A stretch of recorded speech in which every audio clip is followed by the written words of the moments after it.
সাধারণত এই ব্যাপারগুলো একটু মেয়েদেরই হয়, এর জন্য আমি চুপ ছিলাম, কিন্তু এই মুহূর্তে একদমই চুপ থাকবো না। কারণ আমাকে ধন্যবাদ জানাতেই হবে শহীদুল ইসলামকে। আপনি আমাদেরকে ছবি পাঠিয়েছেন যে শিরোনাম, সেটার নাম হচ্ছে নিখাত ভালোবাসা, এবং খুলনা থেকে পাঠানো ছবিটি আপনাদেরকে দেখাবো।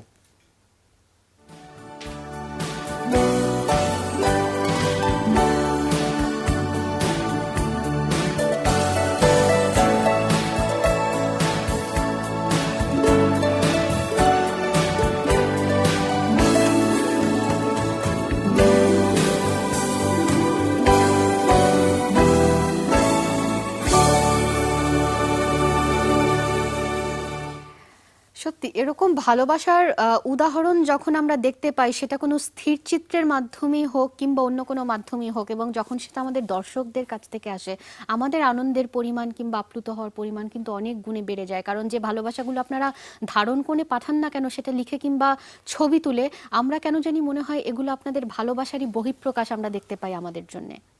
এবং এই বহিঃপ্রকাশ পাঠানোর চর্চা অব্যাহত নিশ্চয়ই রাখবে।